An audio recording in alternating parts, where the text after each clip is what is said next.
핵심 개념으로 평면 도형을 시계 방향으로 돌리기라는 걸 만나볼까요? 시계의 바늘이 어떤 방향으로 돌아가나요? 그렇죠. 이렇게 돌아가죠. 바로 이것을 우리는 시계 방향이라고 얘기를 해요. 그렇다면 평면 도형을 시계 방향으로 돌린다.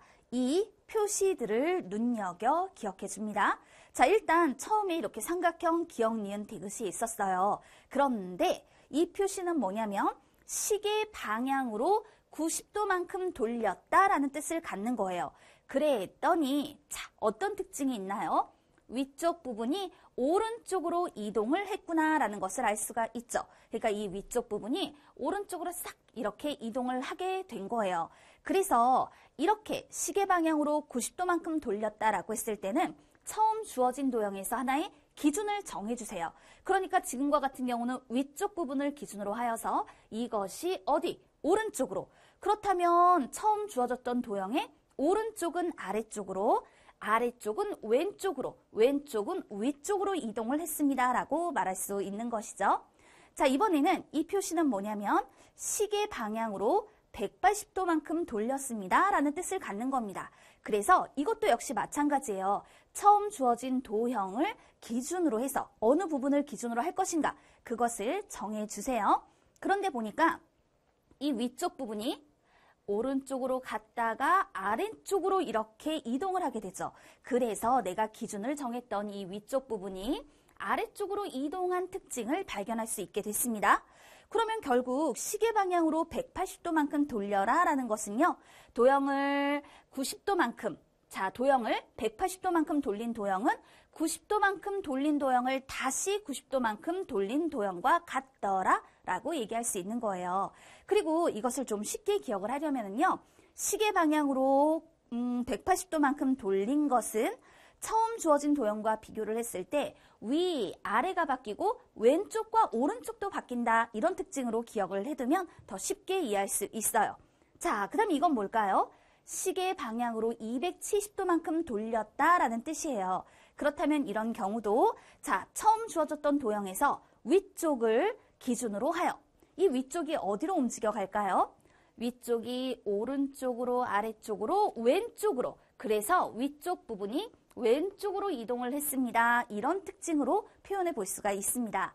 또 이 위에 있는 것은 시계 방향으로 360도만큼 돌린 거예요. 이랬을 때는 처음 도형과 같다라고 말할 수 있는 것이죠. 평면 도형을 시계 방향으로 돌렸을 때 특징을 살펴보았어요.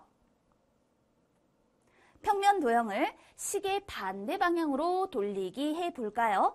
그렇다면 시계 바늘이 있습니다. 시계 방향이다 이렇게 표현이 되는 거고요. 그러면 시계 반대 방향입니다 라고 했으니까 시계 반대 방향이 어느 방향인지 알 수 있겠죠.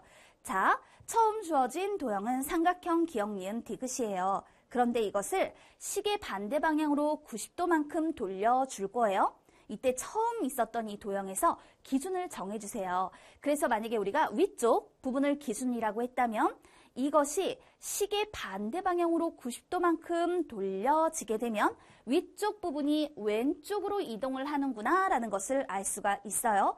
그렇다면 위쪽은 왼쪽으로, 왼쪽은 아래쪽으로, 아래쪽은 오른쪽으로, 오른쪽이 위쪽으로 이동을 하는 특징을 갖게 되겠죠.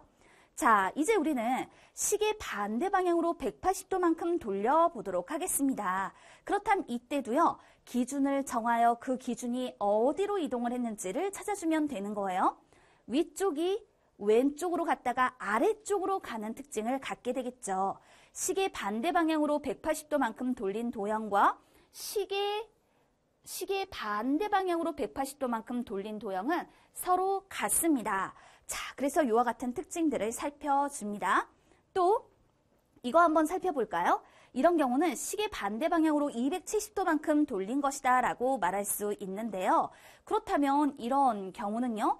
기준이 되는 위쪽 부분이 왼쪽으로 갔다 아래쪽으로 갔다가 이처럼 오른쪽으로 이동을 하는 특징을 갖게 될 거예요. 그런데 이렇게 시계 반대 방향으로 270도만큼 돌린 것은요. 시계 방향으로 90도만큼 돌린 도형과 같게 됩니다. 이와 같은 특징들을 좀 기억해두면 복잡한 돌리기를 조금 더 쉽게 해결을 할 수가 있게 된다라는 거죠. 자, 그 다음에 또 볼게요. 이건 시계 반대 방향으로 360도만큼 돌린 거예요. 처음 도형과 같다라는 특징이 나오게 되죠. 자, 그러면 우리는 시계 반대 방향으로 돌린다 그 특징을 확인해 보았는데요. 여기서 우리 친구들이 기억해주면 좋은 것이 있어요. 자, 우리가 돌리기를 할 때 시계 방향으로 90도만큼 돌린 것과 시계 반대 방향으로 270도만큼 돌린 것은 서로 같습니다. 화살표 끝이 서로 만날 때, 이럴 땐 도형의 모양이 같아진다라고 기억을 하세요. 그러니까 이렇게 시계 방향으로 180도만큼 돌린 것과 시계 반대 방향으로 180도만큼 돌린 것은 서로 같습니다라고 말할 수 있는 것이죠. 그러면 시계, 자, 한번 볼까요? 이렇게 시계 방향으로 270도만큼 돌린 것과 시계 반대 방향으로 90도만큼 돌린 것도 서로 그 모양이 같게 된다는 거. 이렇게 구분을 해두게 되면 복잡한 돌리기를 쉽게 해결할 수 있어요.